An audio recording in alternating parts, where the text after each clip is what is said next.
5, 4,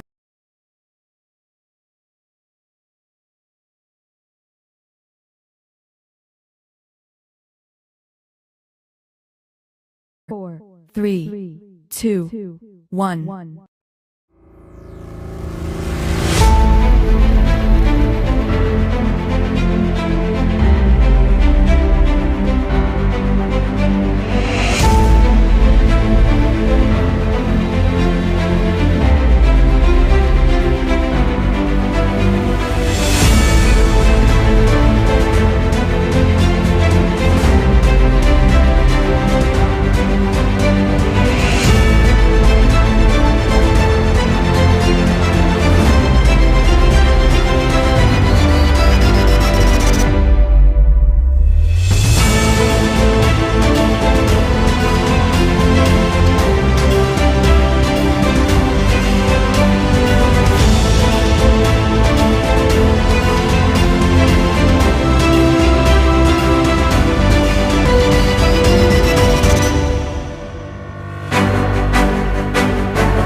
Selamat datang kembali Bapak dan Ibu sekalian di sesi kedua ini. Bagaimana dengan makan siang Anda?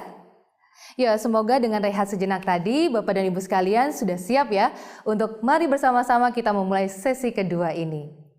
Saat ini transaksi antar negara dan antar perusahaan dalam satu grup sudah banyak dilakukan. Nah, bagaimana pandangan secara perpajakan dari tiap negara terhadap transaksi tersebut? Konferensi sesi kedua ini akan memberikan gambaran dari 6 negara, termasuk Indonesia, mengenai hal tersebut.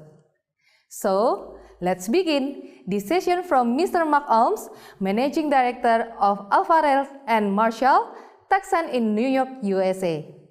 We will listen to the updates on the transfer pricing on intercompany service transaction in United States of America. So, ladies and gentlemen, please welcome the first presenter, Mr. Mark Alms.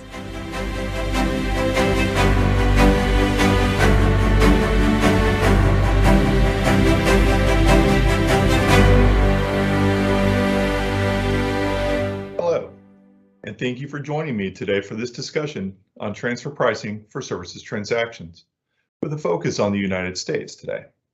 My name is Mark Alms, and I'm a Managing Director with Alvarez & Marshall Taxand in the U.S., based in New York.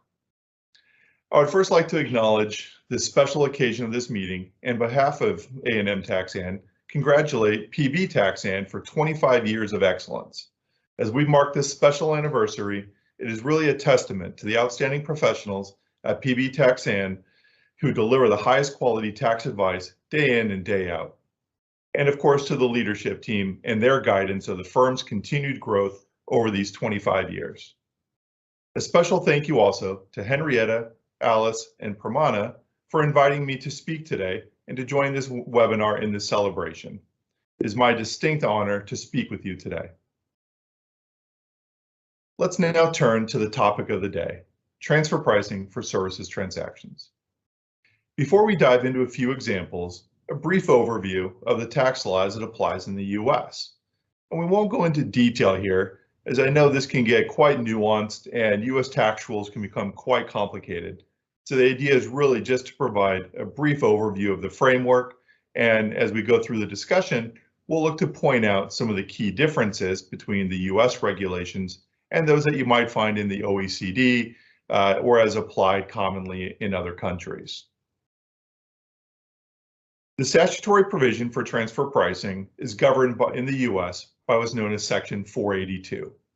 And specifically for services transactions, it's the Treasury regulations under 1.482-9. The idea here is not to go into further technical detail, as I said, so hopefully this will be the last of the section references that we'll be making today. And as I said, instead focus on some practical guidance, what we're seeing in industry, and also how the tax authorities have been behaving more recently. The transfer pricing methods available within the US are ultimately quite similar to those that we would see under the OECD. There might be a preference for some of the more transaction-based methodologies, such as a cup or a cut, perhaps a residual profit split, which is becoming quite popular these days in the international tax authority arena. But when it comes down to it, what we really find is that what's known as the comparable profits method, or the CPM, or perhaps known as the TNMM in the OECD guidelines, is really what carries the day. This is what most companies tend to apply. We will refer to this commonly as a cost plus kind of an approach, where we identify the applicable cost base and then have a benchmarked profit return to go along with that. And really, that is, quite frankly, the international standard when it comes to services. And I think we can probably all acknowledge that this is how we refer to things in the ordinary course, right? We'll hear a cost plus mechanism and sort of automatically think that that's going to be okay when we hear about it in a services transaction. The thing is that there can be some subtle nuance there in how the cost plus is being applied. One, of course, will be the cost base itself. The cost base is oftentimes overlooked, but ultimately this is really the biggest chunk, of course, of any service charge. The markup gets all of the joy, the markup is what gets all of the attention, but this is ultimately a very small part of the final charge. And really it's that cost base that we need to spend a little bit more time thinking about, in particular what the allocation factors might be. A common allocation factor that companies like to use is revenue. The problem with revenue is that many tax authorities don't like it, for many of the same reasons that companies do like it, which is that it's quite simple, it's easy to apply. The challenge is that it may not fully identify those costs then that are really attributable to the benefit that's being received by one country versus another. And so ultimately, that's why tax authorities just don't really like a services-based allocation or a revenue-based allocation for services. So you really you want to try to spend a little bit of time there. This is definitely an area of focus for the IRS as well. They will spend a fair bit of time looking at, what kind of factor, is it an appropriate factor for the type of service that's being provided? They'll look to what kind of alternatives might be available. For instance, can we use headcount? Can we use number of users? Something along those lines, right? Depending on the service that's being applied. And again, this is where practical application and theoretical perhaps will butt heads a little bit, because in principle, we could spend a lot of time, a lot of resource trying to identify just the right allocation factor for each type of service. But this may also come with a lot of use and may still not be that much more any different, frankly, than if we had applied a revenue or some kind of profit-based allocation from the get-go. So sometimes we will look to perhaps help clients in evaluating different approaches and maybe doing a little sensitivity analysis, but ultimately, one does need to consider, what are the practical consequences here, and just giving a good faith, reasonable effort at identifying the full cost base. One difference, when we do see it then for the US regulations in specific, is going to come with respect to low value adding services, where the OECD guidelines, and as this might be applied in many countries or in different regions, will provide for sort of a safe harbor maybe on the level of the markup and allowing for that markup to be quite limited. The US has actually provided for an elective method within the services regulations. This is known as the services cost method, or SCM for short. And this actually allows a company to charge the markup to charge the cost without any markup at all. It's really meant to be quite an advantageous elective opportunity for companies, if they wish to put these charges through without a markup, and again, just limiting it now to the cost base, can provide a significant tax benefit, perhaps. It may also simplify things by not having to go through and identify a separate markup for each of these different services. The key being that it is only permitted for very simple type and routine services. And we'll go through a slide in a moment here that will outline specifically what types of services are included or are eligible for this versus those that are excluded specifically. But generally, what it is allowing companies to do, as I said, is to charge those eligible costs at a simple cost base. And when we think about that, this might, again, save some time on resource, also on the documentation effort to not have to go through and benchmark all of these individual services. And they can be quite varied, ranging from legal services, H&R, finance, some general management, and depending on the country, those might actually require a distinct markup. So there is some benefit here to being able to apply this methodology. And again, it is an elective method, so one cannot go and switch back and forth. So once an election has been made to use this approach, there's also a bit of a commitment there to use that approach going forward. The other element, of course, about it is that it's really only applicable to U.S. services being provided outbound. Technically, you might be able to apply it on an inbound service that's being paid by a U.S. company. But as we all know, for the most part, foreign authorities are going to require a profit markup for those services. So it's going to be a rare circumstance where the U.S. is receiving a charge without a markup, but rather this is really an opportunity for U.S. headquartered companies to charge their management expenses out to the global affiliates at a simple cost base. And again, we'll go through a brief example of that here in just a moment. So turning now to a couple of slides, we're going to focus on just a couple of examples and also provide a bit of the overview for the materials.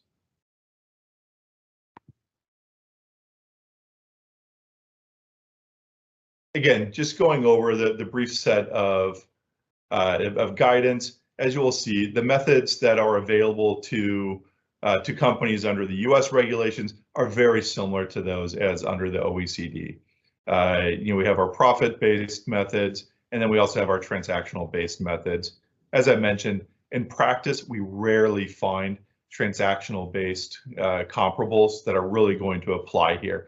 It's quite uncommon that a related party who's providing, say, some routine services or any kind of services, really, whether it be R&D, corporate finance, tax, HR, et cetera, whether it's valuable or non-value adding, really that they're going to be providing those to independent third parties under independent conditions, as well as providing the same services to related parties is pretty rare.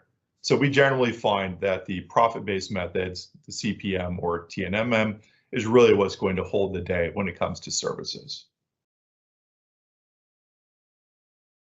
Looking briefly at some of the specifics from the SCM, as I mentioned, the SCM is meant to be sort of the US version of the low value adding services. It is a unilateral safe harbor. So this means that it really only applies to the U.S. company and only for U.S. taxpayers. You'd be hard pressed to find a foreign authority who would allow you to use the U.S. Regulations here under SCM and apply that within their own country. Some of the sample covered services are going to be things like accounting and finance, HR, and these are identified on the left column here.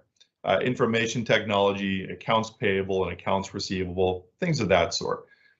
One of the caveats around the permitted services is that there's a catch-all phrase at the end of the listing that the IRS has provided and simply states or similar services. So this is also where a company maybe does have some leeway to investigate a little bit further, think about the services that they are providing and identify ones that might be quite similar to the ones that are specifically listed on by the IRS as being permissible, and expanding that set a little bit further for their own use. The ones on the right are going to be the excluded services. So this is going to be your typical sort of true value adding activities, right?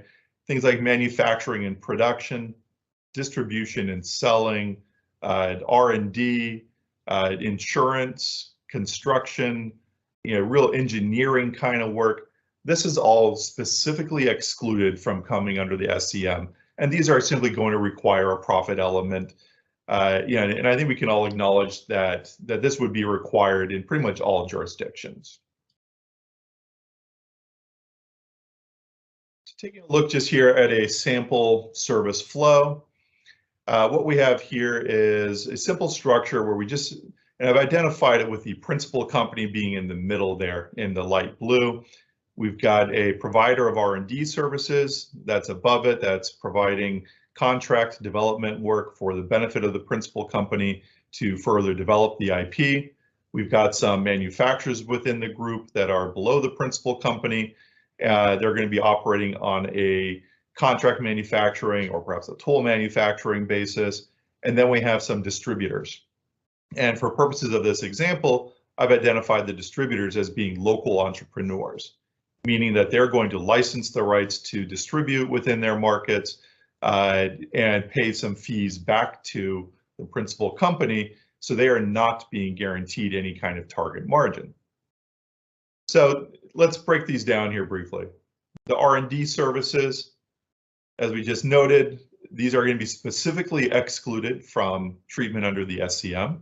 So this is not going to be an available method to us. Therefore, what we're going to have to do is apply a markup, consider the routine activities, what are they doing, and identify a benchmark set of comparables to apply a robust profit markup there.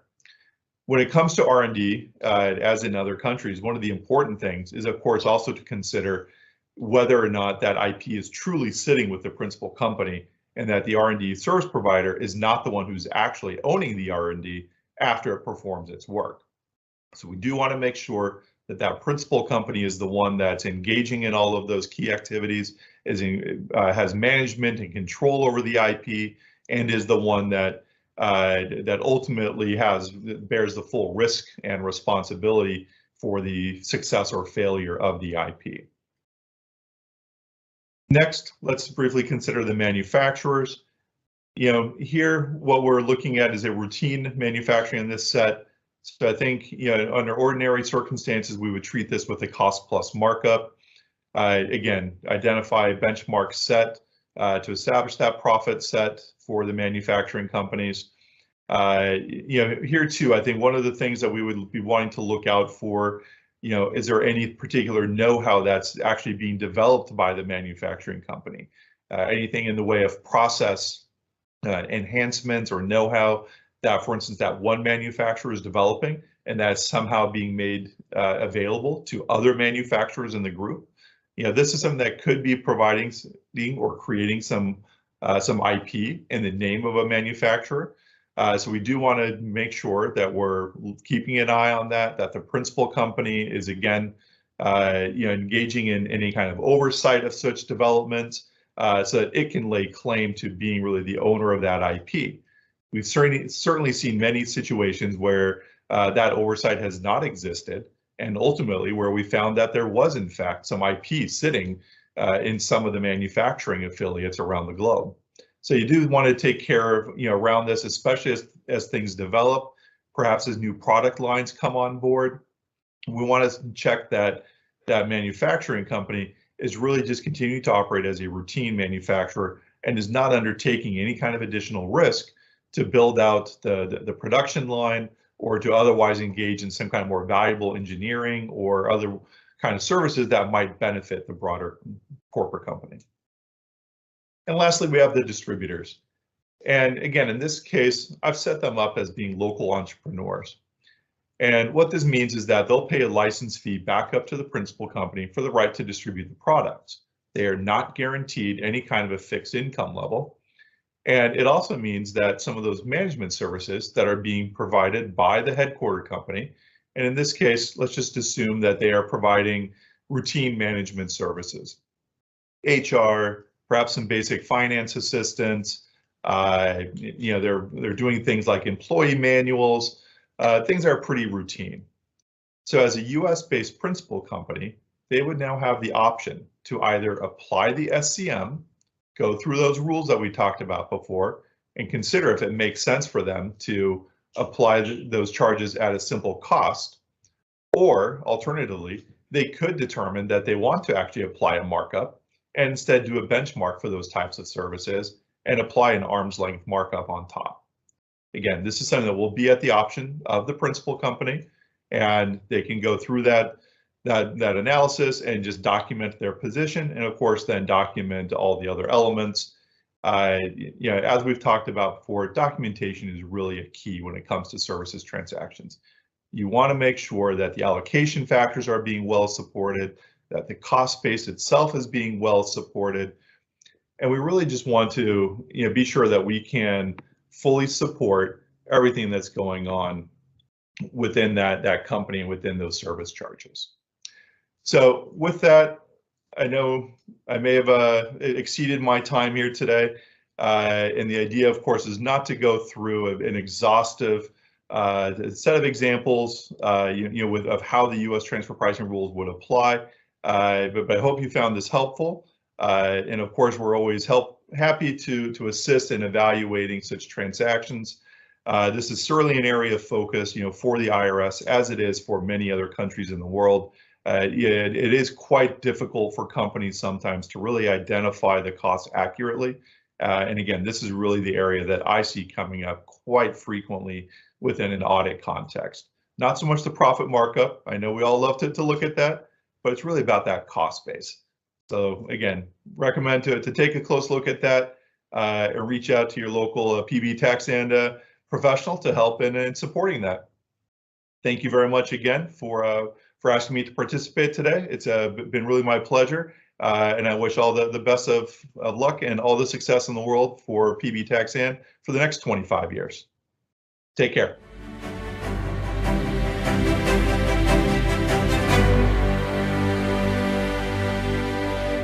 Thank you, Mr. Mark Alms, Managing Director of Alvarez & Marshall Taxand in New York, USA. And next, we would like to hear from Ms. Eve Xiao, partner from Anderson Taxand China. The presentation from Ms. Eve Xiao will surely give you the overview on the transfer pricing on intercompany service transaction in China. Ms. Eve Xiao, the stage is yours.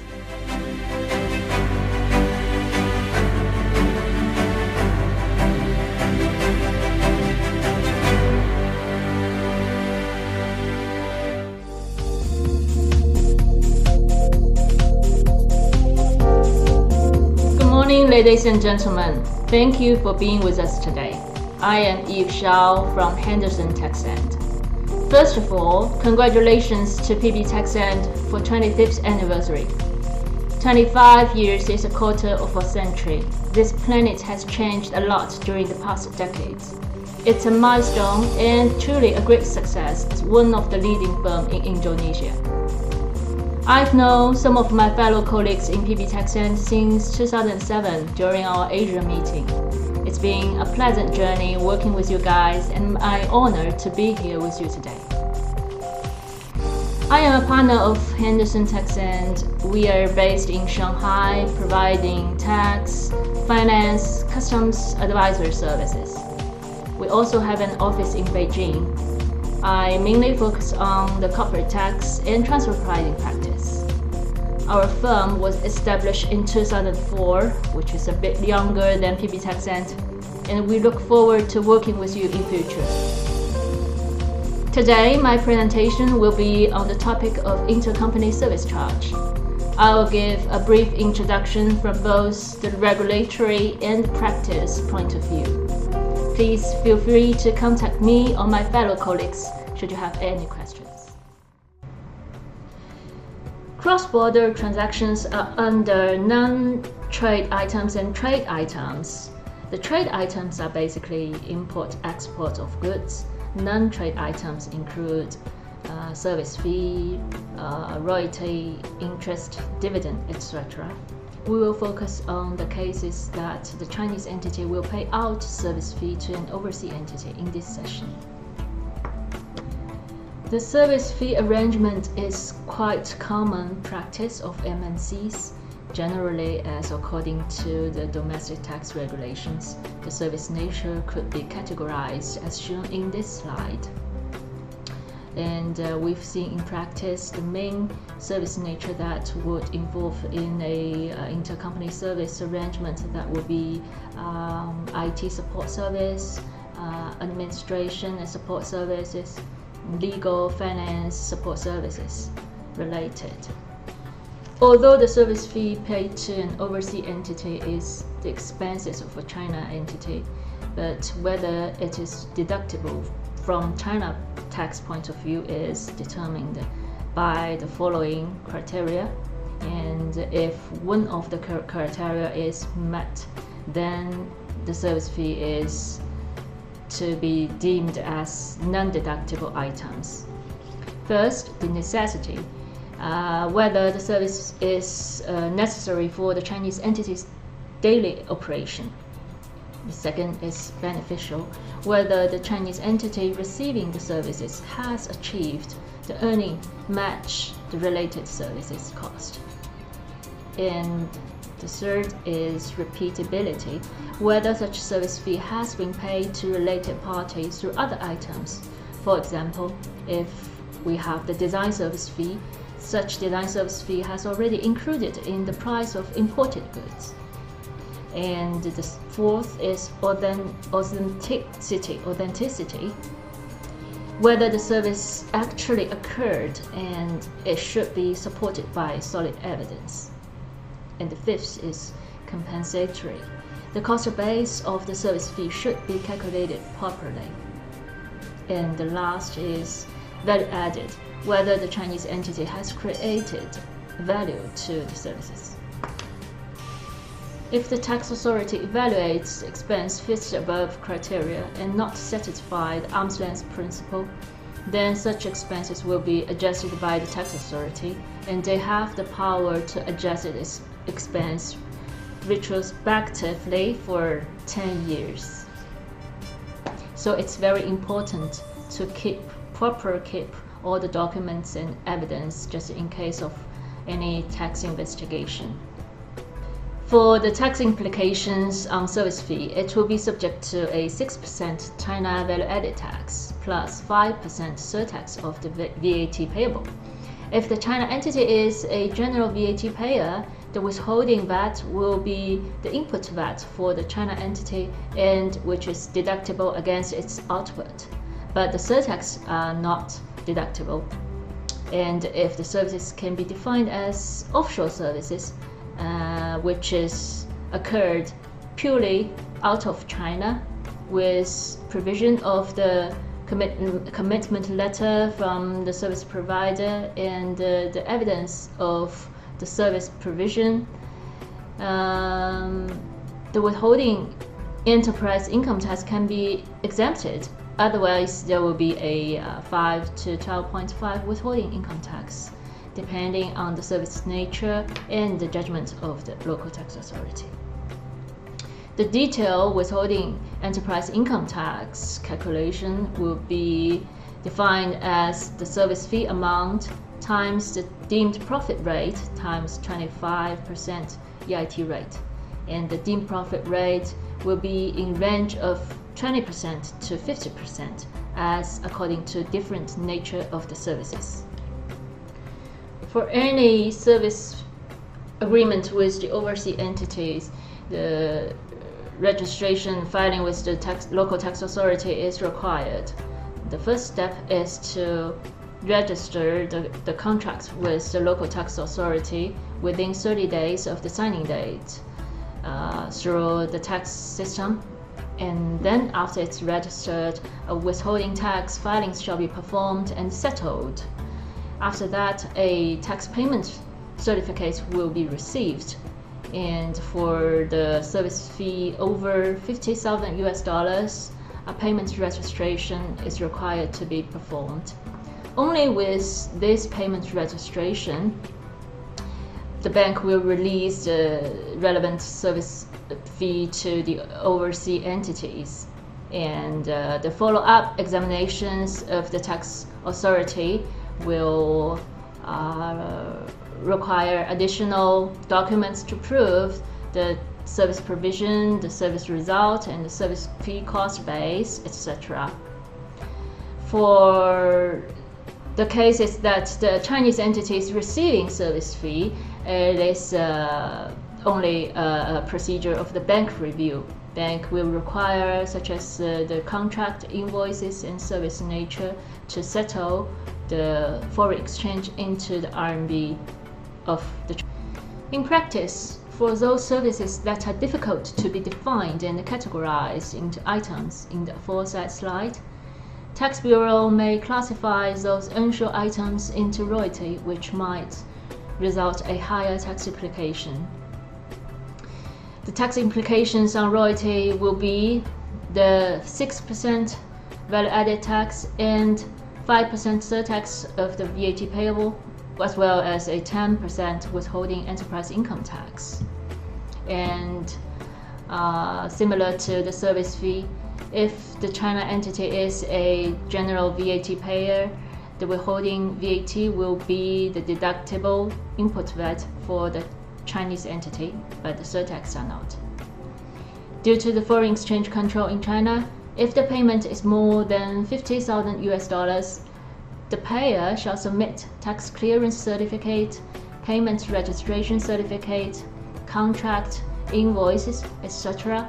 to the bank before remittance. Otherwise, the payment will be rejected, and the tax clearance certificate and the payment registration certificate are issued by the local tax authority after tax filing and overseas payment applications. Agreement in Chinese language, invoices, and the payee's detail information such as the bank information, registration, legal representative, etc. are also required by the bank when performing the remittance. In accordance with the China transfer pricing regulation as well as the OECD guidelines, a portion of the costs incurred by a service provider which do not correspond to an actual service rendered to the service recipient, but to a shareholder activity, therefore benefiting only the parent company, that shall be excluded from the charge-out basis. In addition, the cost plus margin shall reflect the appropriate arm's length principle, profit attribution to service provider in line with the function performed, assets employed, and risk assumed, and shall be established through a relevant benchmarking study of independent comparable companies. According to the transfer pricing regulation in China, if the intercompany transaction of service and royalty exceed 40 million RMB, a local file should be prepared and submitted to the local tax authority. We have listed the requirement of the threshold to prepare a local file as well as master file and special issue file in this slide.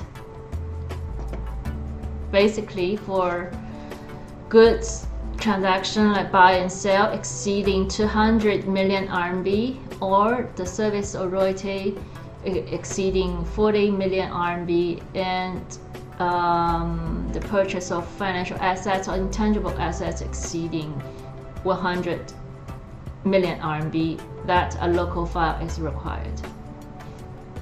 And also in some circumstances, if the China entity is in loss position and at the same time paying out the services fee to or royalty fee to the overseas related party, it is a chance even if the related transaction volume is under 40 million RMB, the local tax authority will also ask for a local file or benchmark study to justify whether such intercompany service charge or royalty charge is within arm's length principle and reasonable.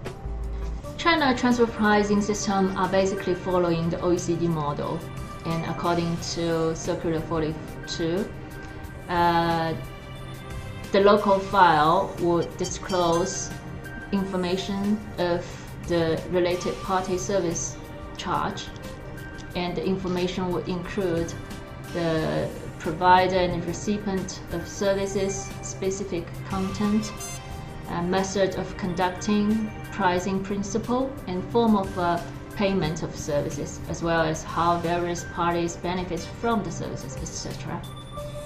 Imputation method, item, amount, distribution standard, computation process, and result of the service cost are also to be disclosed. In the case that the Chinese entity pay out the service fee to its related overseas entity, and at the same time it also have a service fee arrangement to a third party, then it is required to compare the difference between these two services and to show and demonstrate the necessity of the related party service to the Chinese entity. Thank you very much for listening. That's all of my presentation today. In a word, the service agreement between a Chinese entity and an overseas entity, when the Chinese entity is the service recipient, such service agreement shall be registered with the local tax authority. In practice, when reviewing such service agreement, the local tax authority will focus on the service nature, calculation method, etc. And if the Chinese entity is in loss position while paying out service fee to its related party, it is likely that the local tax authority would challenge the necessity and authenticity of the services. We've seen some cases that the local tax authority will ask for evidence of the service, such as the detailed service description, scope, manpower dedication of the services, etc. And in some extreme case, if the service is purely offshore and the entity apply for withholding tax exemption, the local tax authority will have more strictly supervision on that. Please feel free to let us know if you have any questions. You can contact me or my fellow colleagues.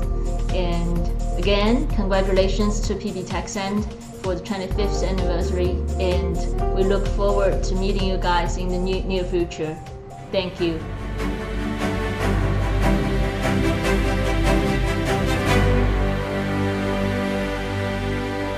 Thank you, Ms. Eve Xiao, partner at Henderson Taxand China.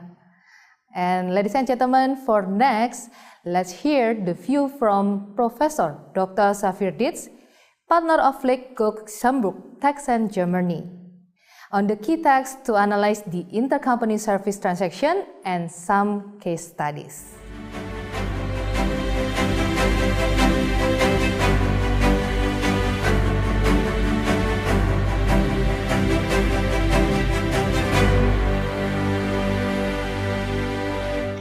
It's my great pleasure and privilege to congratulate you all at Taxand Indonesia on your 25th anniversary.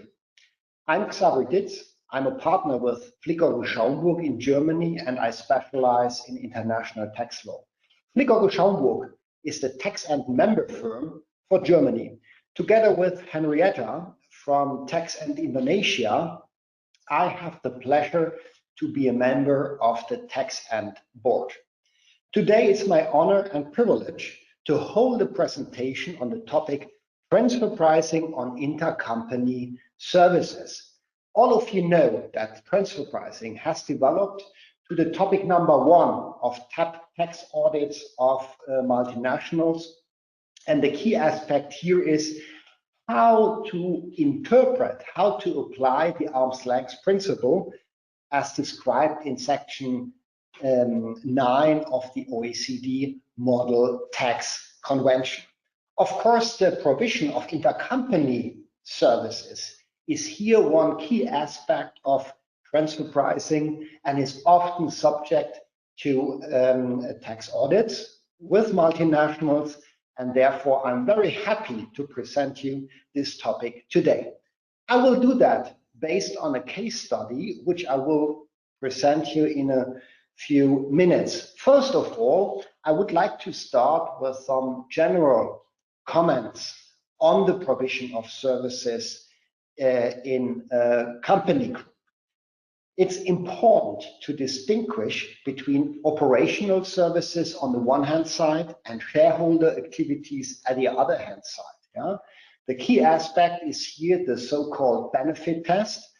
where we have to analyze if a service creates an economic benefit at the level of the entity which receives the intercompany services. Is there a benefit created, or is there a benefit expected at this entity? Then we are talking about operational services which are chargeable. And then in the next step, of course, we have to answer the question, which transfer pricing method is appropriate?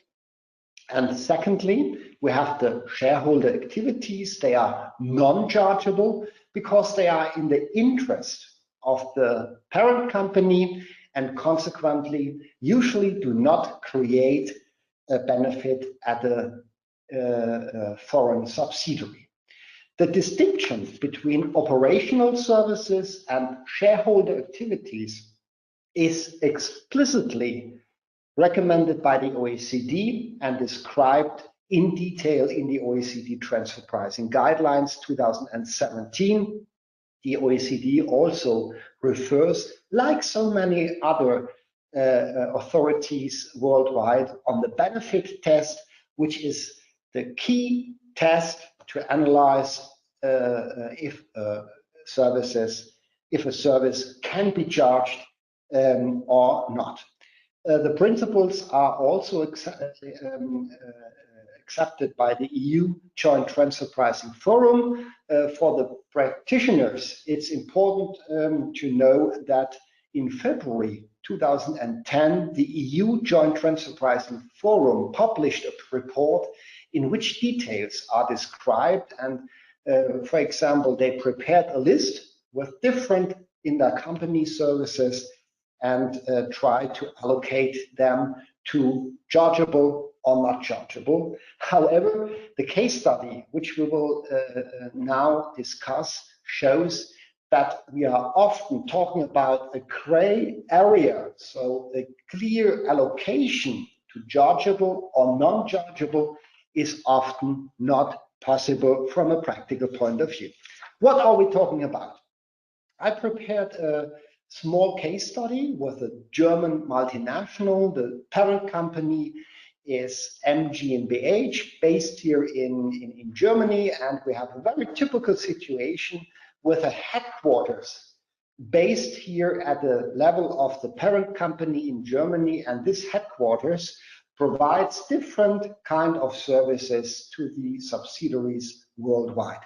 In our case study, for example, we are talking about investment management, which is based at the headquarters in Germany. Then secondly, coordination of production and sales, also a function performed by the corporate center here in Germany. And finally, thirdly, audit of the group companies by a department, internal audit department of MGmbH, provided to the foreign subsidiaries. And the German multinational also did some investments in Indonesia, and therefore they established a subsidiary in Indonesia, which is as limited.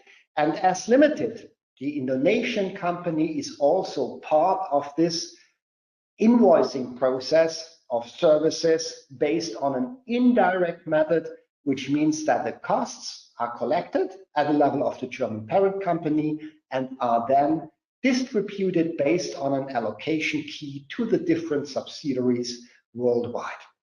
And now, as LTD, the Indonesian subsidiary is subject to a tax audit, and the tax auditor in Indonesia asks the local management, hey, what's behind the provision of these services by your German parent company? And they review in detail if we are talking here about chargeable or non-chargeable services. Before I will go into details concerning this topic, upfront, I think it's clear that the indirect charging method applied here is accepted. It's also recommended by the OECD. they apply a cost-plus approach. Of course, then the Indonesian tax auditor can ask, is the profit markup appropriate? Is it at arm's length or not? So usually to document that, a benchmark analysis should be performed. That's also the case here. So no doubt that the transfer pricing mechanism is in line with the OECD recommendations. However, the key aspect here is now, are the services chargeable or non-chargeable? Then we are talking about a shareholder activity. I would like to start with the investment management. There is one department in Germany at the level of the parent company, which is responsible for looking for business opportunities worldwide. They also control, they also steer the local subsidiaries worldwide. And consequently, this investment management department here in Germany, from my point of view, acts more from the perspective of the German parent company.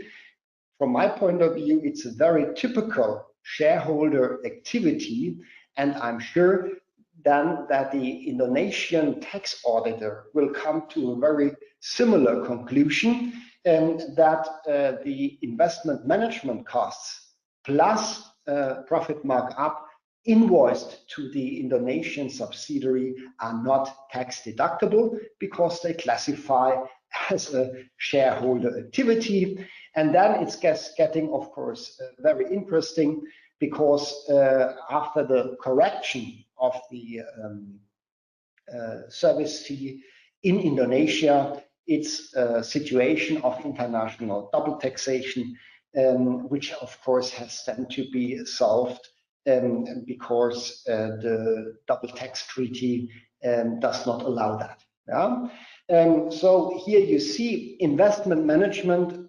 I think we are talking about a shareholder activity, and from my point of view and based on my experience, it's very likely that the Indonesian tax auditor will correct that. Secondly, we are talking about the coordination of production and sales. So there is one other department here in Germany which coordinates the production of the different production plants worldwide. They coordinate also the supply chain, the supply chain flows between the group entities. And in this context, they try to optimize for the whole group the production and the distribution of the products. And I think that's also in the interest of the parent company to, for example, create synergies. However, I think also the local entities, like the entities in Indonesia, they benefit from this function because they optimize their production capacities, for example. And therefore, we are here, from my point of view, talking about a very typical kind of mixed function, which is partly in the interest of the parent company, synergies, and partly in the interest of the local subsidiaries, like here, for example, in Indonesia. And consequently, here, the tax deductibility of these costs are fulfilled because they create a benefit. From a practical point of view, it's of course the question if the whole costs of this department can be charged to the subsidiaries, or if they have to partly stay, partly remain here in Germany, because part of the functions are in the interest of the German parent company. Here you see difficulty sometimes in applying the arm's length standard, because yeah, we are talking about of a gray area. At the one hand side, we have the arguments for shareholder activities. On the other side, we have the arguments for chargeable service, which creates a benefit. in Indonesia, and therefore, yeah, it's a typical subject in tax audits, and often very controversial because you can argue in both directions. The same is with the internal auditing. Yeah, generally speaking, I see strong arguments that internal auditing is in the benefit of the German parent company. Yeah, because they would like to analyze the performance of the local management. They would like to ensure that the group internal standards are fulfilled. They would like to ensure that compliance standards are fulfilled by the local management. And that's, I think, an argument for the classification of internal auditing functions as shareholder activities.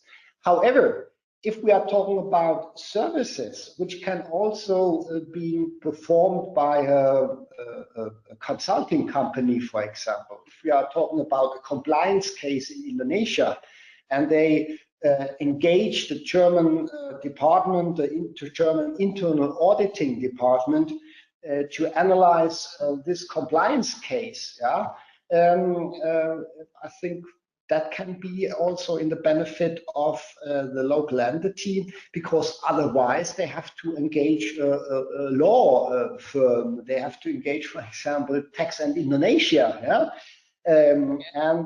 Therefore, it's a group internal service which could also be performed by an external party, and that would be an argument for chargeable services. So also here you see that often we are talking about a mixed service, and consequently it's very important to document each single case to show vis-à-vis the tax authorities if it is more in the benefit of the parent company or more in the benefit of the local entity.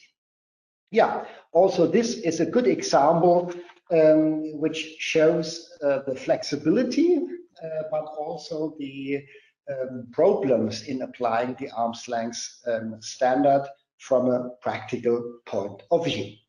Yeah, that was my case study dealing with internal group services. Again, congratulations for our colleagues of TP Taxand in Indonesia. We are so happy to work with you, and again, you can be proud of 25 years of your business. All the best for the future, and thank you so much that I had the opportunity to contribute with this video message and this video seminar. Thank you so much. All the best. Bye-bye.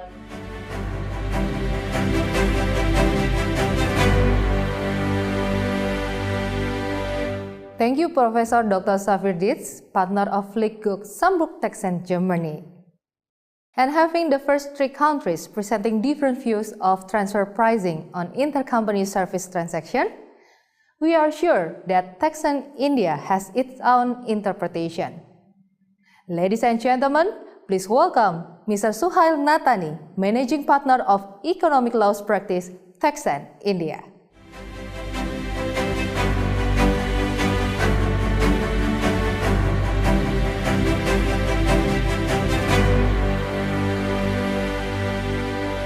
Good day, everybody. First, we must congratulate our friends at PB Taxand for completing 25 years. We're delighted to be part of this celebration with them, and thank you for the opportunity to speak to some common issues and hopefully some common clients on issues arising out of tax. My name is Suhail Natani, and I'm the member and managing partner of the Taxand India firm. And I'm going to be talking about transfer pricing treatment of intercompany services. And this is an issue which is global. It affects everybody doing trans-border businesses, and it's one of the most contentious issues that we have come to see not only in India and in several other jurisdictions. So to give you an example, we'll take a case study where a US company has a Singapore regional headquarters And under the Singapore regional headquarter, it has several Asian companies, let's for example say India, China, Indonesia, Bangladesh, any other country, Malaysia, and there are shared services sitting at the level of the Singapore company. The Singapore company has a general counsel for the region. They do product development, they do marketing, administration, public relations, human resources, financial services, and all those services are housed in Singapore. Now, how does the taxman react to this kind of situation? So, what will be considered is A, whether a benefit is being derived from the service based out of Singapore. So let's, for the purposes of discussion, take legal services. There is a regional general counsel sitting in Singapore who is advising all the companies in the region. Now the question here is that A, is he actually advising? Is a benefit actually conferred? The law provides that there are some services that are not chargeable at all. So for example, on-call services, shareholder custodial services, duplicate services, steward services, and services that provide incidental or passive association benefits are not chargeable. But legal services are not one of this. So let's just say it is a chargeable service. Now, how do you charge and how do you determine the value of these legal services? Under transfer pricing, under the BEPS action points 8 to 10, the first thing we need to do is conduct an arm's length test to see if the prices are actually provided or attributed on an arm's length basis. So A, look at whether a benefit is being derived. 2, you need to see that the benefit being derived is greater than or equal to the management services being paid. I say greater than, but it cannot be that greater than because you're dealing with competing jurisdictions, so somebody will always have a complaint. So it's a very fine balance. First, A, is there a need for the service? B, is the service actually being provided? Is there a benefit being derived? Then, if there is a rendition of that service, then the service is not an excluded service, it is not a shareholder service, and the payout is not duplicate. So this is like a virtuous, or as some may argue, a vicious cycle to constantly test and benchmark the services provided against this. So let's just take this example a little further and let's talk about services beyond legal services. So if we talk about business development and marketing, nature of the services that it helps, the regional headquarter helps in actually targeting new clients. What is the kind of evidence you need? You need to see records of emails, you need to see presentations going back and forth, all for the benefit of the business. Similarly, financial and administrative services, there is assistance in tax and financing, financial planning. Care should be taken that this is not a shareholder service. Again, records of contemporaneous emails, logs of conference calls, memos, notes, all these are important pieces of evidence to show that these services were actually being provided out of the regional headquarter. Similarly, whether you talk about customer coordination services, IT assistance, human resource, there are every service you need to have evidence that this service was actually being provided. Some of it may be through common tools, some of it may be through minutes of meetings, certainly memos, certainly frequency of conference calls. All these are provided at the regional headquarter level and there must be evidence of that. Now, the key test and the most difficult test is whether this service is being provided under the arm's length prices basis. And that is not something that is easy, very controversial. So we talk about determination of arm's length price. How is this done? Again, mired in a lot of subjectivity. There are several methods available. There are two general categories of methods for transfer pricing, though all of them are not applicable to provision of services, but just for the sake of completeness, there is a traditional transaction method that consists of the comparable uncontrolled price, the cost plus and resale methods, and the other is the transactional profit method, which consists of the transactional net margin or the profit split method. But of course, as I mentioned earlier, all of this does not apply to services. So take, for example, in services, you can use what they call the comparable uncontrolled price method or CUP method, which can be internal or external. Internal prices are very, very difficult to find out, but to give you an example, if a company is in the business of renting cars, whatever they charge to an external customer, they will charge internally. Extremely rare, highly unlikely, nevertheless, that's one methodology. External data is very, very hard to come by. So external data would be that which a unrelated third party would provide the services to somebody else at.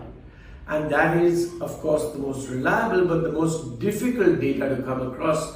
So even that method is not that commonly applied. The cost plus method, and in that you have two methods again, the direct charge or the indirect charge.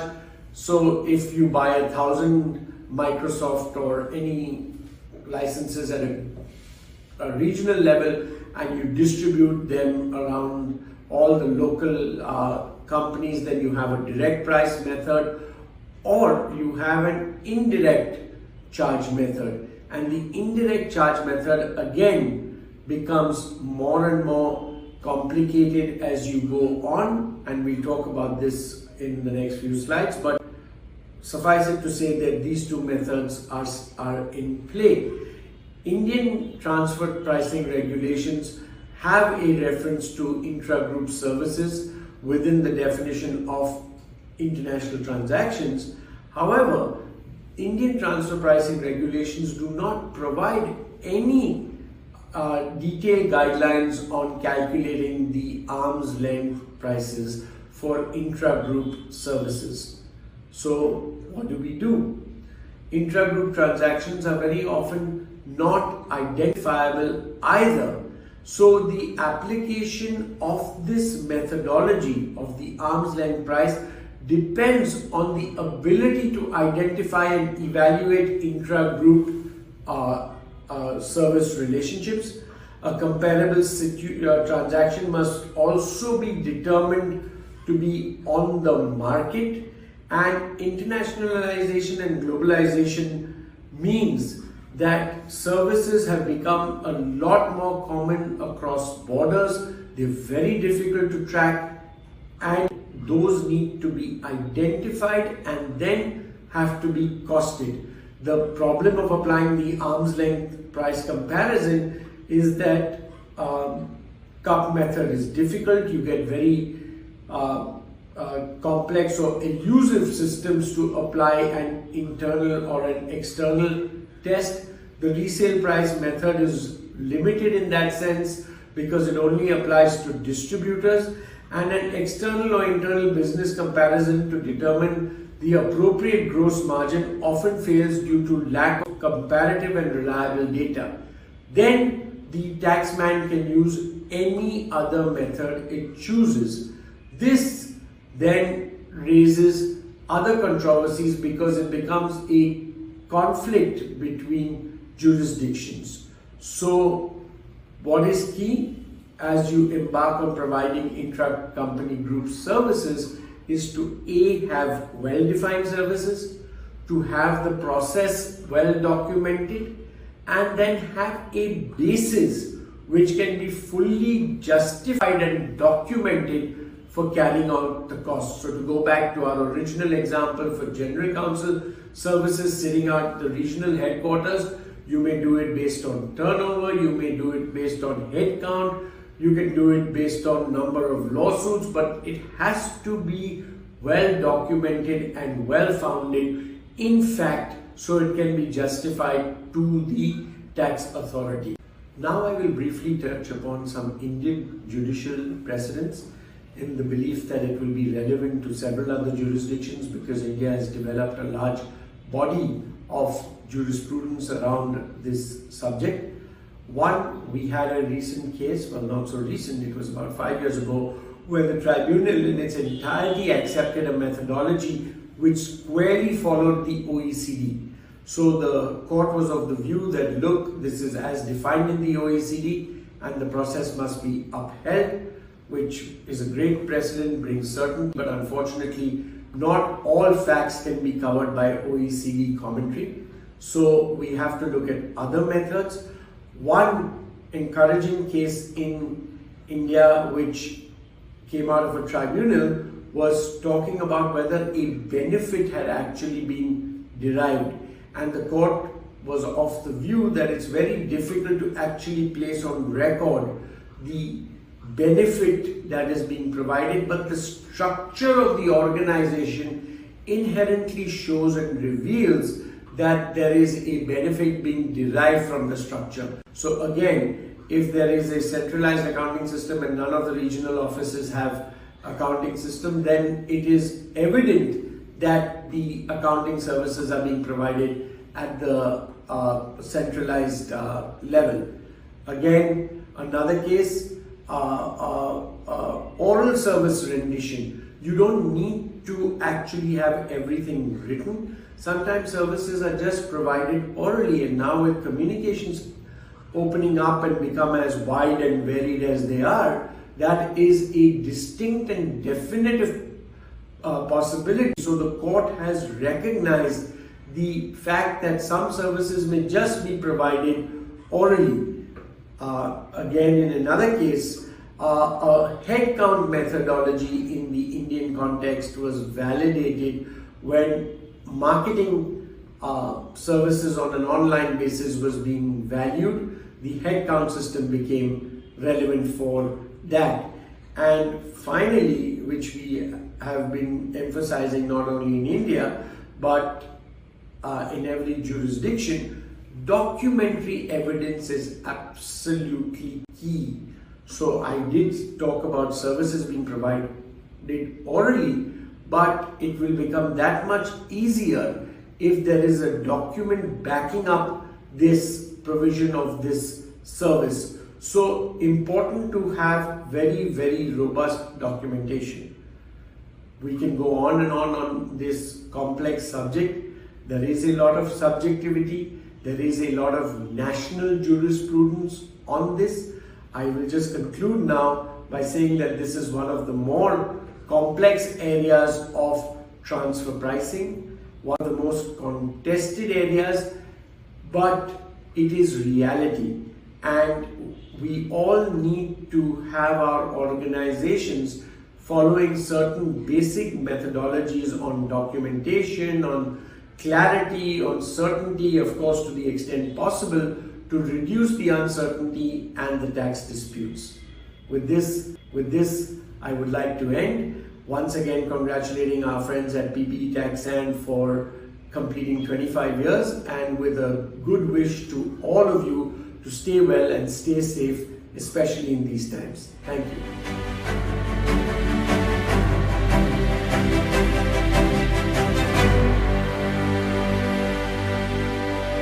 Thank you, Mr. Suhail Natani, Managing Partner of Economic Laws Practice, Taxand India. And ladies and gentlemen, we are getting closer to Indonesia. But please be patient. Let's hear first from Ms. Leo Muili, Senior Executive Director of Triker Excellencia, Taxand Malaysia, and their views on the intercompany service transaction.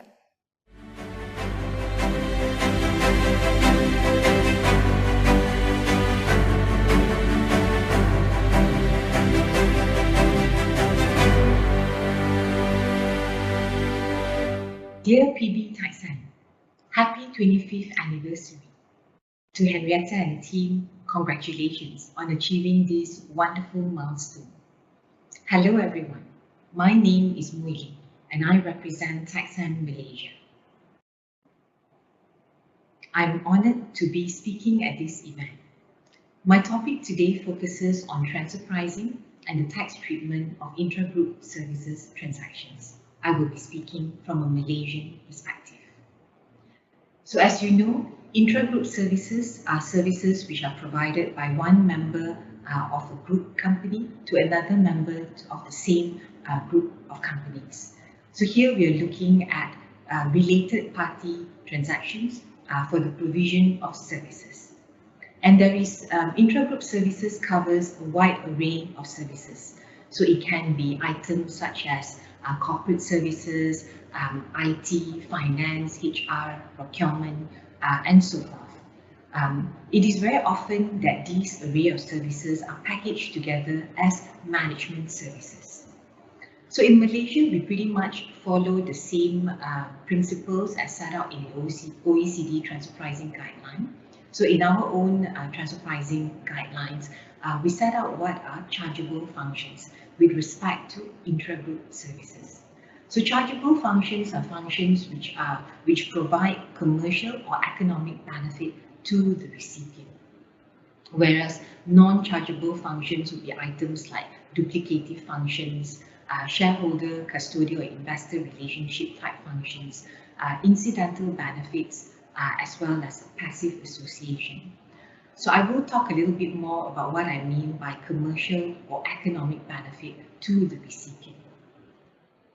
What's important from a transfer pricing point of view is that when you determine an arm's length charge for the intra-group services, what method would you apply?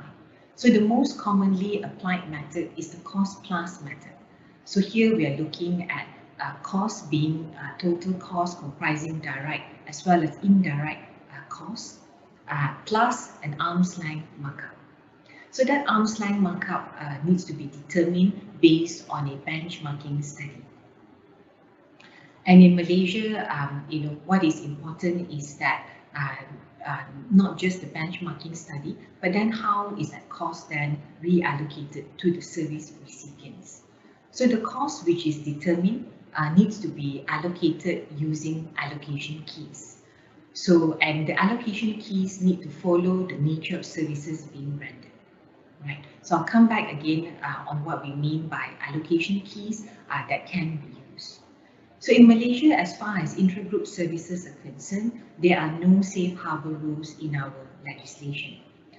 What happens then is that, so although we don't have a safe harbor provision, as a general rule of thumb, where those intra-group services are routine in nature, right? So routine services, a general markup of 5% is accepted by our Malaysian tax authorities. However, you will still need to produce a set of transfer pricing documentation together with a benchmarking study in the event that it is requested, and that would be in the course of an audit. So in the case of intra-group services, there are really 5 areas which the Inland Revenue would look at in the course of a tax audit. The first is whether intra-group services have in fact been rendered. So this is very important because the service recipient must be able to show that services have in fact been received. So what are the documentary evidence that one will need to look at, right? So some of these could be, one, the management services agreement, which sets out the type of services which have been rendered, as well as the basis of charge. Now, the other item that the tax authorities will look at will be whether those intra-group services provide an economic benefit to the recipient. And this is important. What do we mean by economic benefit, right?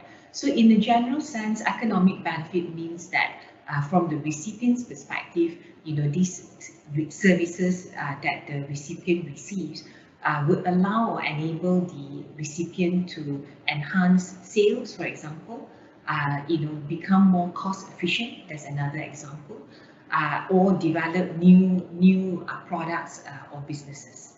So that would be what we term as economic benefit. Now, economic benefit must be measured, and often there is a timing difference between the provision of these services and when the outcomes can be seen. Right. So, for example, you may have received services from a related company in year one, but then and say the services are, say, business development services. Those services, in terms of the positive outcome, you may not see it in year one, but rather you may see it in the future years. So there's always a timing difference to match the time where economic benefit is seen compared to when services are rendered. Now, the third item which the tax authorities often look at is whether there are duplicate activities. So what do we mean by duplicate services, right? So from the service recipient's perspective, the authorities will want to see, what are the functional departments within the recipient entity. So what we mean by that is, what do they do, right? So do they have a HR function? Do they also have a finance team, an IT team, and so forth? And if those management services which were rendered by the related company also provide for similar services, HR, IT, finance, then the concern from the tax authority's point of view would be that these are seen as duplicate services. And if it's viewed as duplicate services, then the service recipient will have a problem in terms of obtaining a tax deduction.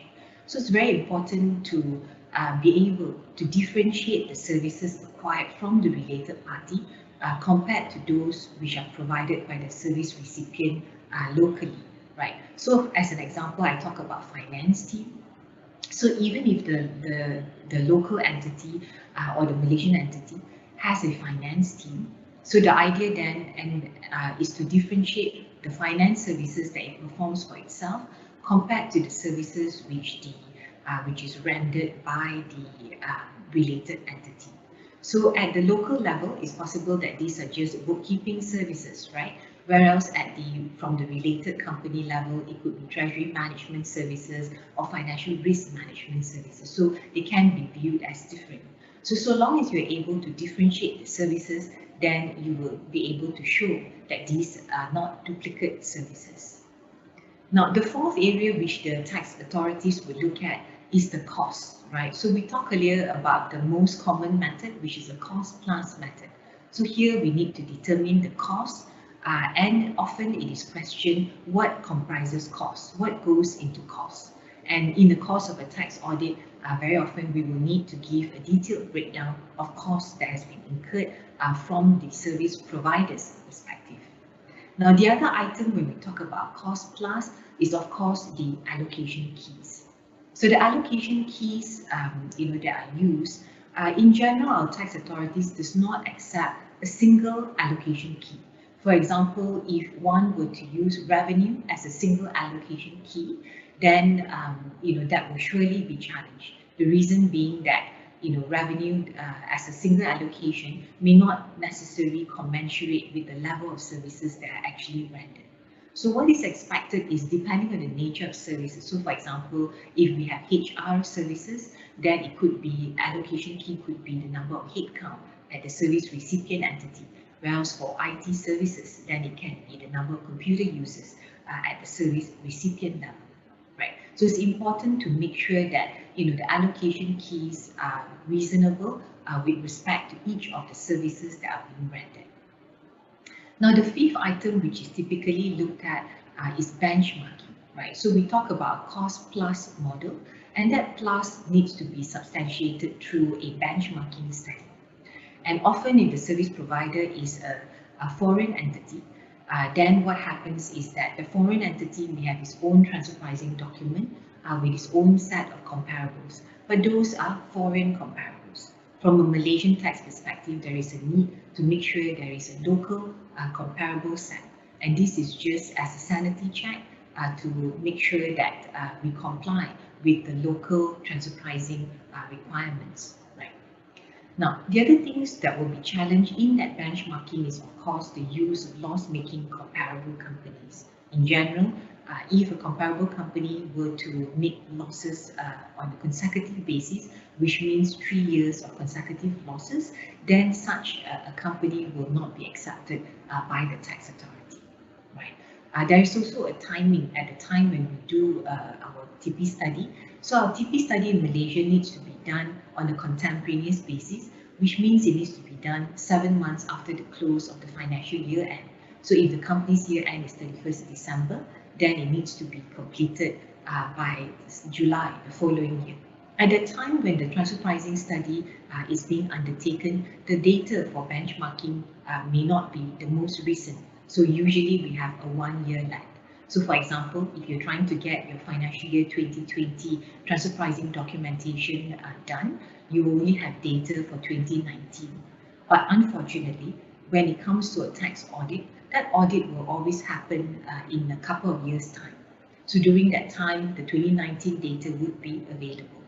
As such, when the tax audit actually occurs, the Inland Revenue will then check the benchmarking results for the tested party against the actual results for that same year for comparable companies. Okay, so those are some of the key challenges that we see for intra-group services transaction. Now, so just to summarize, from a service provider's perspective, the most important thing is, of course, to make sure that the charging mechanism meets the arm's length test. There are cases where we see service providers do not charge enough, and sometimes they could even be in a loss-making position. Now, when that happens, then the Inland Revenue in Malaysia can deem an adjustment. So they can deem an income on the service provider in order to meet the arm's length requirement. Okay, so this additional income, which is assessed on the service provider, will then be assessed to tax, and there will also be an imposition of a transfer pricing surcharge. So we have a transfer pricing surcharge amounting to 5% of the tax under assess. Okay, so it will be the value of the transfer pricing adjustment. Now, from the service recipient's perspective, just to summarize, of course, the main challenge from a service recipient's perspective, as I mentioned, is always to prove whether intra-group services have in fact been received, right? And whether they have received an economic benefit, or enhanced their commercial value from those services which they have received. If they are unable to prove that position, and the tax authority does not agree, then what will happen is that they will make an adjustment to deny a deduction from a corporate tax perspective. So again, that will result in additional tax being assessed on the service recipient, and there will also be imposition of penalties in the course of that tax audit. So what is important, I guess, in the case of intra-group services is that you can see there are a number of transfer pricing risks. There is clearly a need to manage those transfer pricing risks carefully, making sure that the arm's length requirement is met, making sure that the transfer pricing documentation is readily available to substantiate those intra-group services. So with that, I hope you found this presentation useful, and thank you very much for your attention.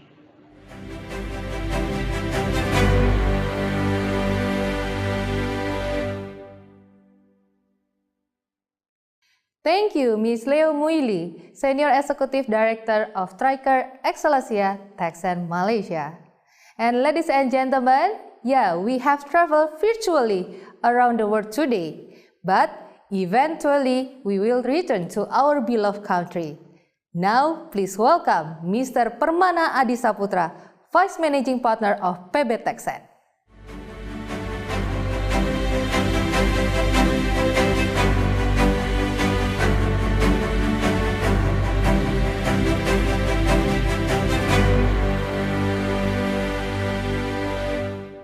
Hi everyone, good afternoon. I'm Permana Adi Saputra. I'm the partner in charge for transfer pricing division at PB Taxand Indonesia. Nice to see you in this afternoon. Around 60 to 70% transaction in the world is within multinational company. And transfer pricing is one of the major issues in the cross-border transaction. as well as domestic transactions. We are now entering into the transfer pricing transparency era since OECD issued BEPS Action Final Report in 2015. And Indonesia in early 2017 issued the Minister of Finance Regulation number PMK 213, which is adopting BEPS Action 13 regarding the transfer pricing documentation. My presentation today, we are going to focus to intergroup service transaction, in which intergroup service is one of the major issues during the tax audit in Indonesia. Talking about the typical of intergroup service transaction, there is a different type of intergroup service transaction between the multinational transaction and domestic transaction. Typical of intergroup service transaction in a multinational companies are technical advisory services, for example. These technical advisory services actually, this is a characteristic of Japanese group of companies. Usually Japanese headquarters provide a technical service to Indonesian subsidiary. They will perform service in relation with the manufacturing problem, such as a broken machine, product knowledge, high quality maintenance, and so on. This actually will need a high knowledge from Japan because they have already dealing with this issue in Japan or in other country, or Japan headquarters the one who set up the machinery since beginning. So they have more knowledge about the machine to the local staff. This technical advisory service only performed by the headquarters if the local staff cannot handle the problem. The other type of services, the typical services or common services provided by the multinational company is regional services. These services performed by a regional office. Some of multinational companies set up regional office. Usually this regional office located in Singapore, Malaysia, or in China, some as well in Hong Kong. This regional office consists of pooling high-ranked officers and high-quality staff. And they're really knowledgeable in their field, such as human resources, accounting, finance, tax, legal, procurement, operational, and also IT, for example. So they will give an advice in daily basis. Therefore, all subsidiaries under this regional office can operate their company more efficient and effective based on the international standard. The other example of the services is the information technology services. In the new era, the digital era, information technology is one of the essential needs for all companies in the world. Therefore, the support for information technology from the headquarters or regional office is highly required for the company. The multinational company always need a high standard for information technology. Therefore, it will be useful if the headquarters or regional office can provide and install the high-quality information technology program, including the maintenance and troubleshooting. Instead of Indonesian subsidiary must search for the IT service provider in Indonesia, in which they probably don't have the expert, or if they have the expert, the fees will be very, very high. The other type of service usually provided by the headquarter or global, or the regional office, is the marketing services. In the era of globalization, it's create a borderless transaction. Currently, transaction between the countries is a common practice. Therefore, Indonesian company needs some assistance from overseas related party to sell the product in the other country, to sell the product to other country. Selling the product to other country is not an easy job because we need to know the culture, have the network. Probably we need to have a representative in that country.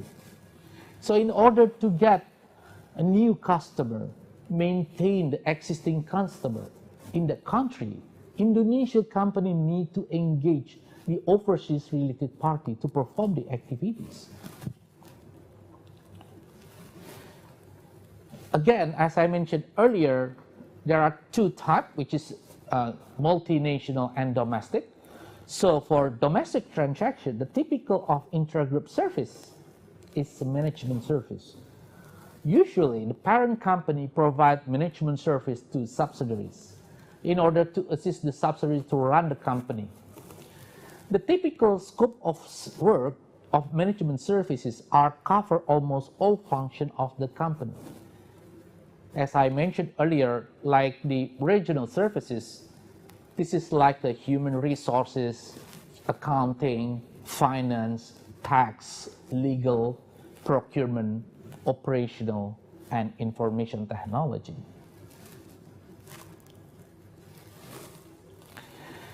In order to get these services, Indonesian subsidiary need to engage a provider, to engage the service provider. So service provider can we get from maybe source from external, from the independent enterprise or independent party, or maybe provided in-house within the group.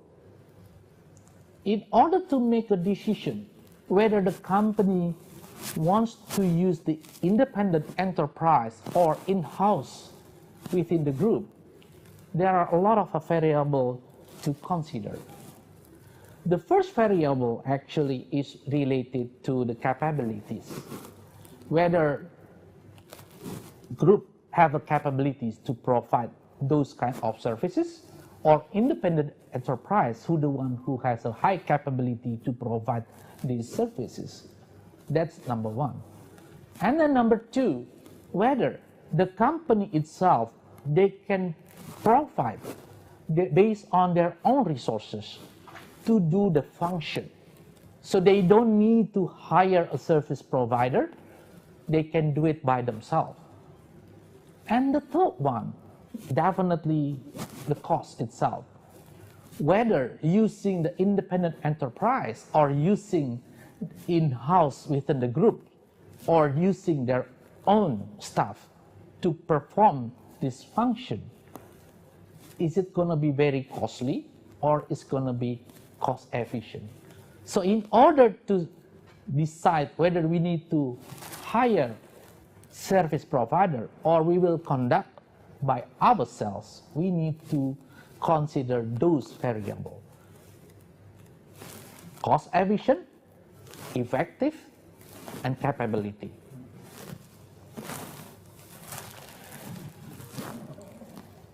Discuss about the intragroup service analysis. This is something that we need to do before we want to apply or we want to hire the company. Number one, there is a preliminary stage that we want to analyze, and we can analyze. And the second one is related to the arm's length price stage or arm's length analysis stage. The preliminary stage, we have at least 6 or 8 type of variable that we need to consider. Number one, whether the service have actually been provided. And the second, required by the service recipient. And the third one, provide economic benefit to service recipient for us as a user. And number 4, are not a shareholder's activity, not a passive association, not a duplication of activities, and not incidental benefits, and not on-call services. I will explain one by one about this variable that you need to consider. The first one related to the service have actually been provided, means the service actually performed by related party to Indonesian company. So there will be an activities from the related party in conducting or in performing the services to Indonesian company. Related to required by services recipients, the taxpayer have to make sure that they have need to get these services.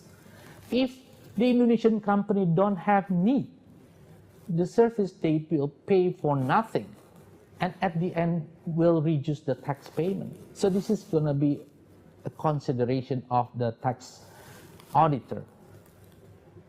If the company gets a tax audit from the tax auditor, and then the tax auditor will questioning why you pay this kind of services while you didn't have any requirement or any needs to get this kind of services. The other variable that you need to consider is these services will provide the economic benefit to the company. So the Indonesian company should enjoy the economic benefit of the service performed by related party. That this economic benefit should be equal compared to the fee paid to related parties. It means that, for example, if you pay, like let's say in rupiah is, just name it like 4 billion rupiah, or probably in US dollar, just name it for the, like, let's say 400,000 US dollar. But then, you know, the related party only perform very minimum service activities. They just give some advice, for example. Probably in a month, only one advice. In a year, only 12 advice. Is it worth for 4 billion rupiah? Or is it worth for 400,000 US dollars? So this is something that you need to consider.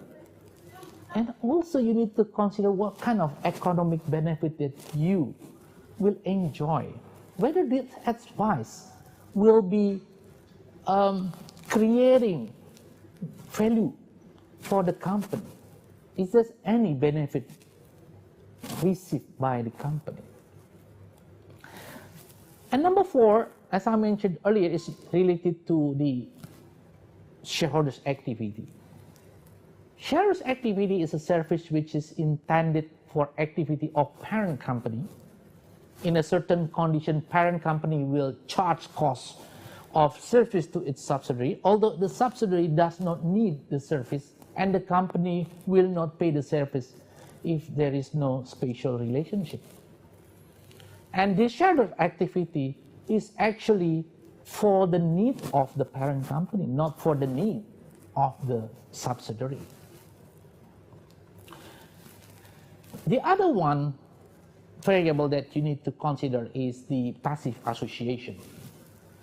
Passive association is a service which is paid to affiliated company merely because the taxpayer is a member of a group companies.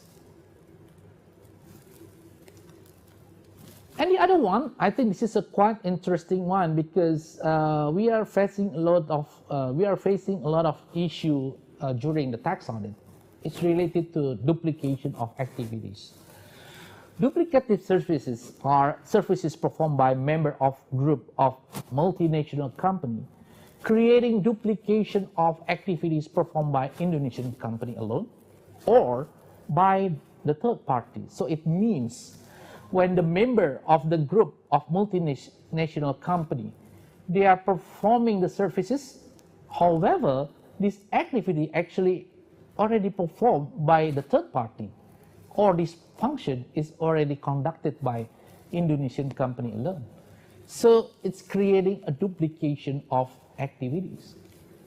So Indonesian company should understand whether they able to provide the service personally, for example, in a qualification, expertise, and availability of employee, or they have to pay other parties to provide the service. If charge of cost create duplicative service, then cost of intragroup service cannot be charged. The other one, incidental benefit. Service which give incidental benefit is activity conducted by a member of business group for certain member who also give incidental benefit to other members in the group. Other members of a group likely obtain benefits incidentally from the service. Therefore, costs charged on the incidental benefits which are received are not costs which can be charged. And the last one is a call service.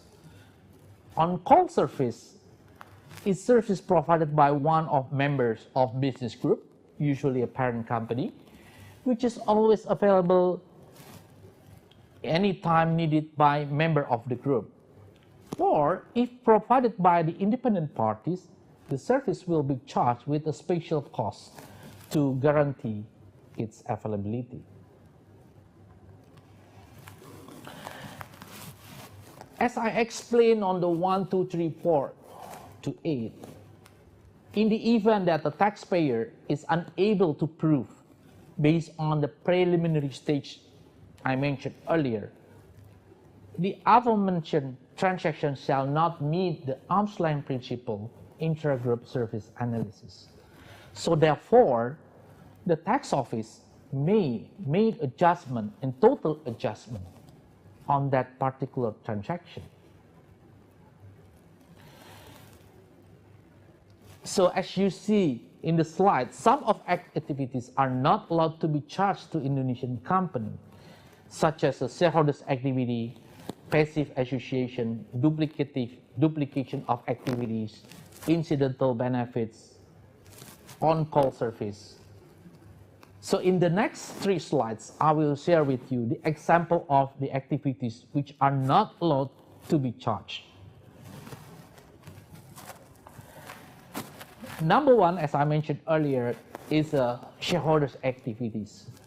The example of the shareholder activities is the activities in relation with the requirement for reporting from parent company.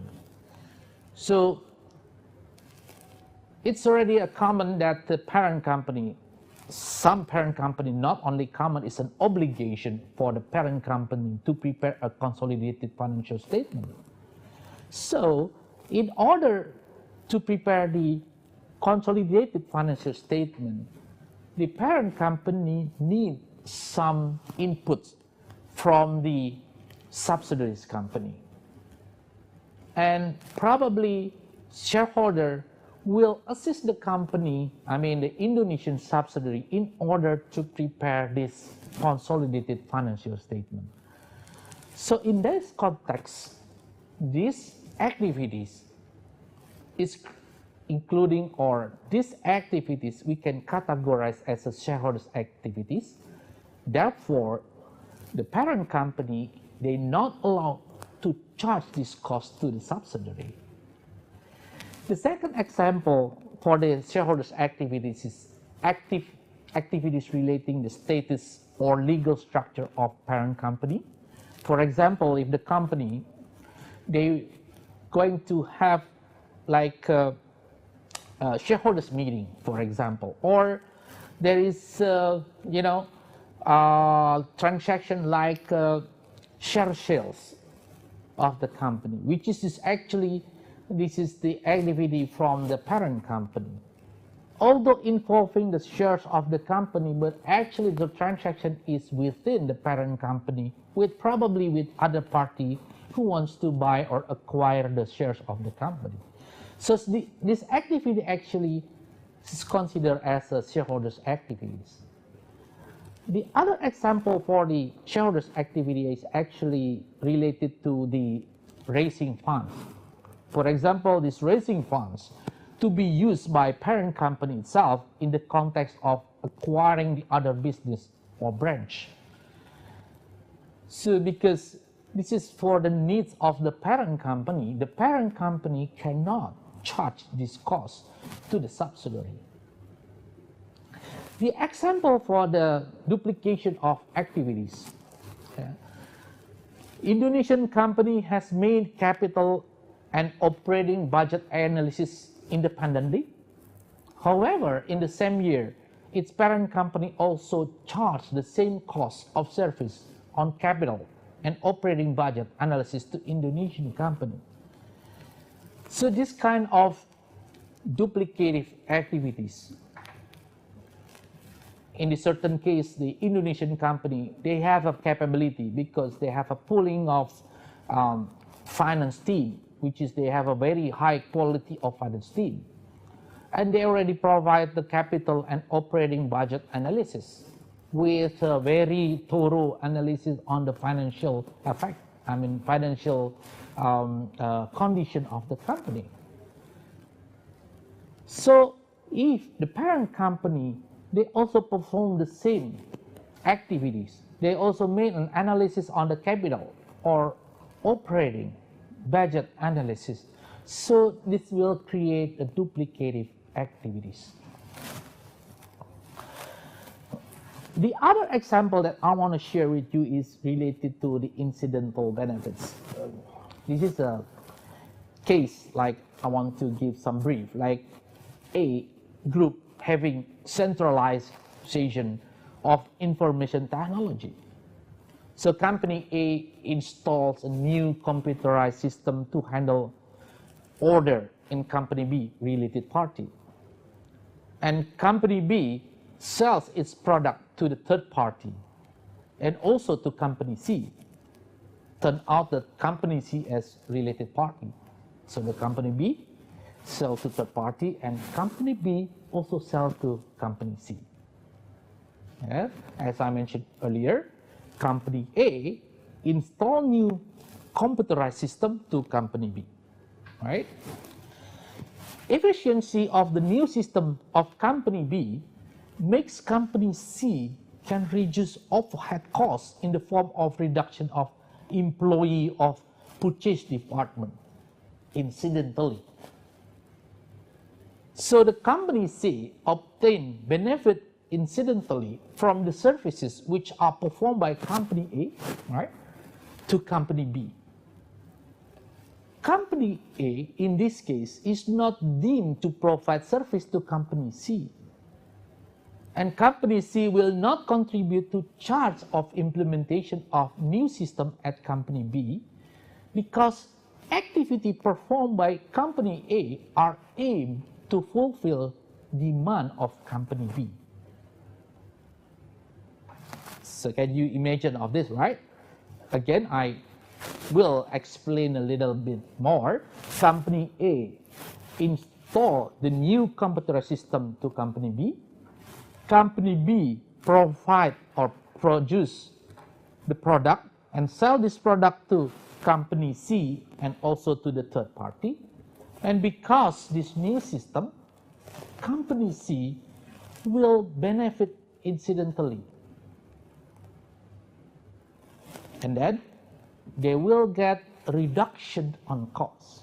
In this case, we will say this is an incidental benefit, and company C should not pay something to company A, because actually the intention of this service is company A provide to company B, not to company C. The other one is the passive association. There is no cost of service to be paid by the taxpayer only because taxpayer obtain higher credit rating when this taxpayer becomes part of group companies. So they shouldn't pay anything for this higher credit rating.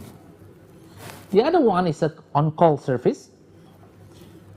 Probably I will not give an example on this case, but I will give some like a guideline.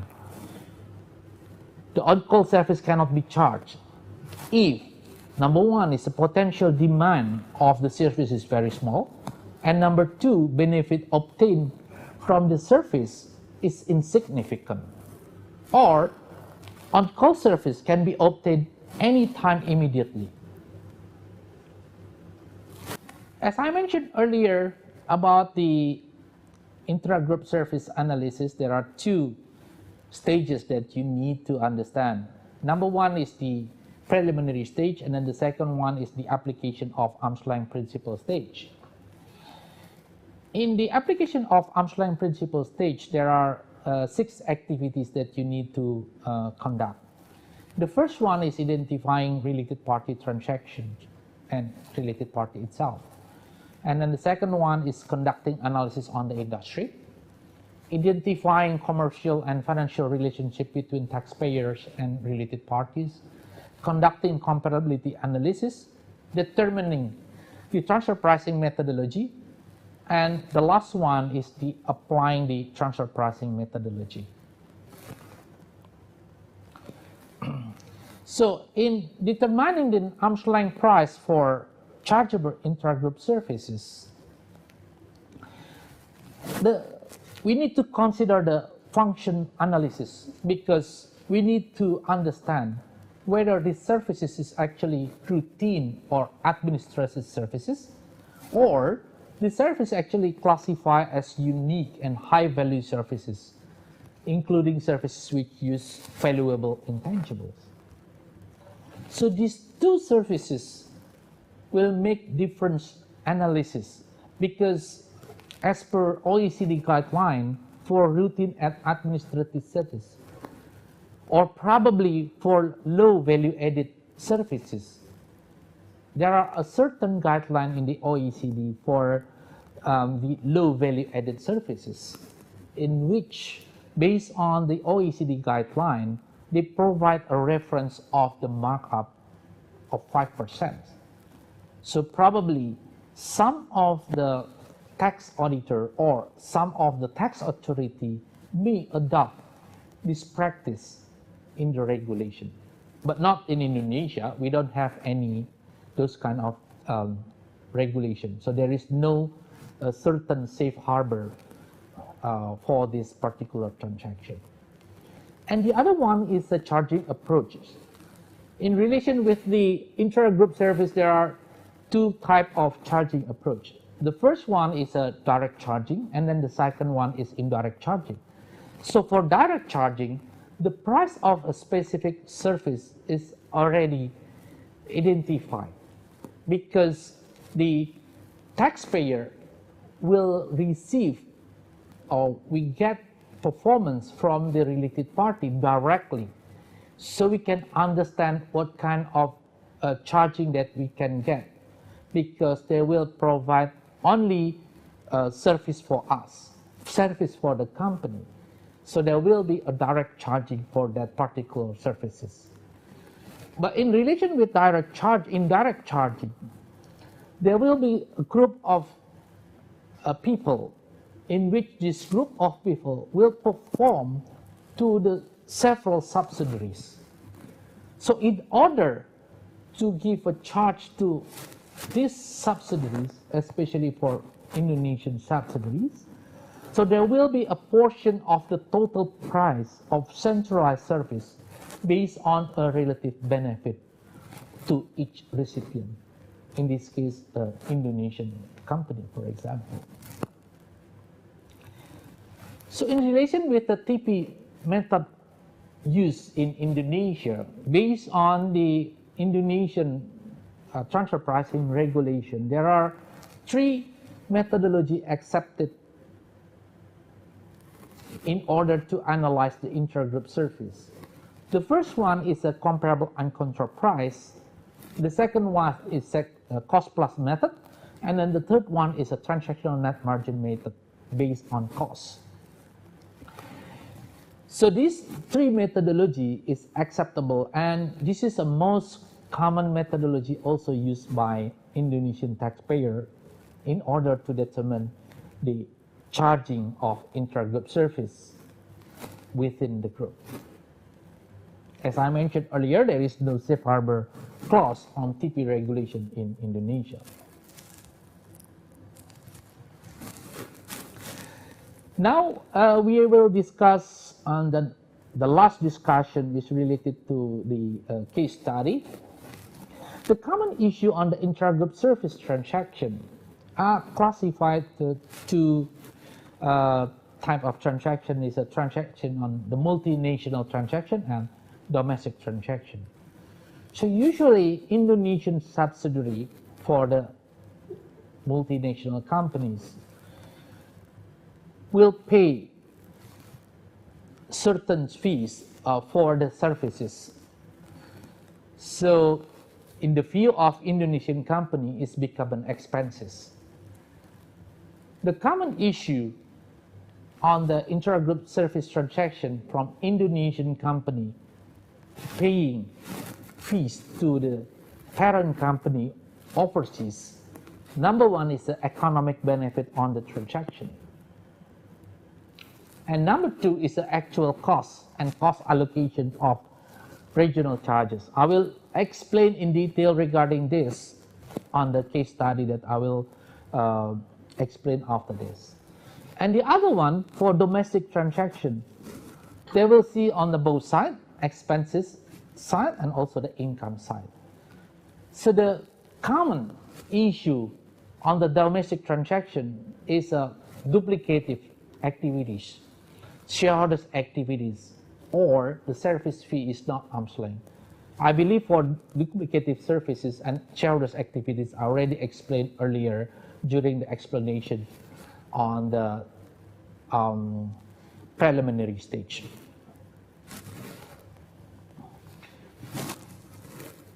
The first case study that I want to share with you is related to management service.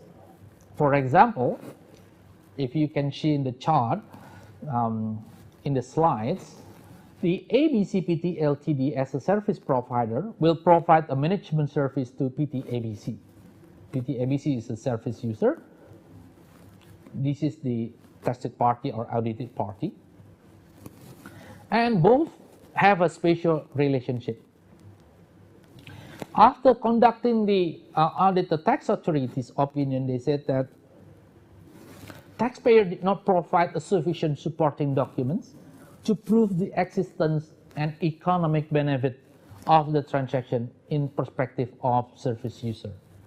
Therefore, the tax authority made a total tax adjustment for the management service transaction. What is the issue on the existence of economic benefit? As I mentioned earlier, there is no black and white in transfer pricing. Transfer pricing is not an exact science. Therefore, there is no clear regulation. What kind of document required in order to prove the economic benefit? It's very difficult to put everything in the regulation. Many taxpayers say that they have already provided the tax auditor with a lot of documents, but end up with a tax adjustment. It is not easy to satisfy the tax auditor with a document without clear regulation. Meanwhile, the taxpayer also need more information what kind of document can satisfy the tax auditor in regard with the existence and economic benefit. Based on our experience, the documents need to prove the existence and economic benefit. Number one is a service agreement with a complete of scope of works. We are facing a lot of issue in the service agreement with a very minimum scope of work. It's not clear what kind of activity performed by the parent company. So based on the scope of work, detailed scope of work in the service agreement, the taxpayer will provide the supporting document as a deliverable in relation with the scope of service performed. For example, for the management service with the scope of work assist the taxpayer in human resource function, the taxpayer may collect the deliverable of service performed by related parties such as training material, training schedule, list of participants, and so on. But basically, the taxpayer need to have a lot of documents to prove the activity performed by the related parties. We understand it's not easy to satisfy the tax auditor to prove the economic benefit. However, the taxpayer may start proper documentation by start review the service agreement with its related parties. The second case study that I want to share is about regional services. This is also a very hot issue. For example, a PT or ZYZ, XYZ, PT Ltd as a service provider provide a regional service to PT XYZ. They have a special relationship. So the tax authority opinion, the tax authority said that taxpayer did not receive economic benefit again of the transaction, and the taxpayer cannot provide the detailed costs incurred in the service provider and proof of activity performed by service provider. So again, the tax auditor made a total tax adjustment for regional service transaction.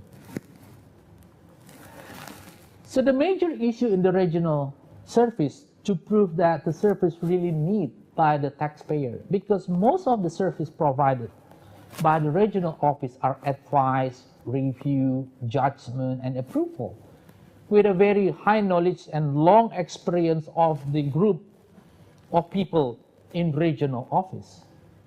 Sometimes there is no specific document kept by the taxpayer.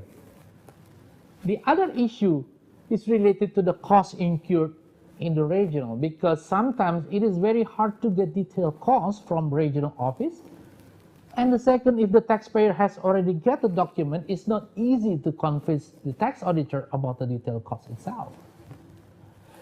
Based on our experience in dealing with this situation, the taxpayer should prepare a detailed plan on how to prepare supporting documents for every transaction with the regional office. The taxpayer needs to discuss further the detailed scope of works and define what kind of deliverable will provide in the future. The regional office also needs to prove that the regional directors and staff are consist of high qualified person who can perform very well in their field.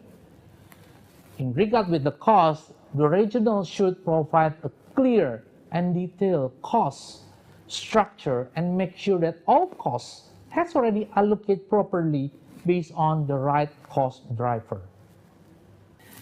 In conclusion, I will say three major points on my presentation.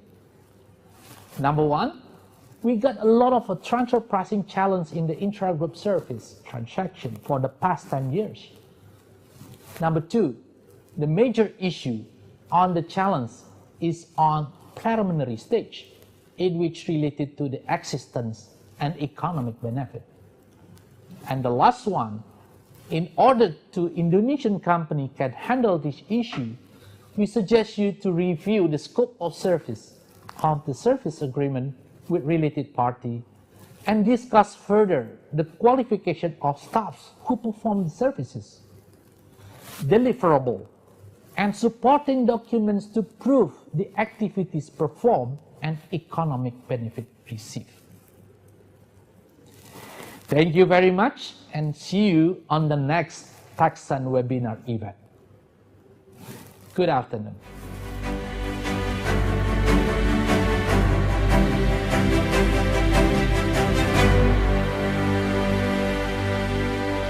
Thank you, Mr. Permana Adi Saputra, Vice Managing Partners of PB Taxand. Yes, your presentation completes our today's conference very well. And I believe the audience will get all the insights shared by Taxand's countries on transfer pricing on intercompany service. Bapak Ibu sekalian, presentasi tadi juga menandai akhir dari acara PB Taxand 25th Anniversary Conference hari ini. Tapi jangan lupa, masih ada 2 sesi lagi besok, dan tentunya dengan topik yang tidak kalah menarik dan juga inspiratif. Bapak dan Ibu para undangan sekalian, setelah mengikuti PB Taxand Conference ini, jika Anda masih memiliki pertanyaan atau informasi yang kurang jelas, silakan untuk dapat mengirimkan email kepada kami, yaitu ke pb.anniversary@pbtaxand.com. Dan nanti tim PB Taxand hanya akan menjawab email yang masuk di hari ini, yaitu di tanggal 30 Agustus 2021.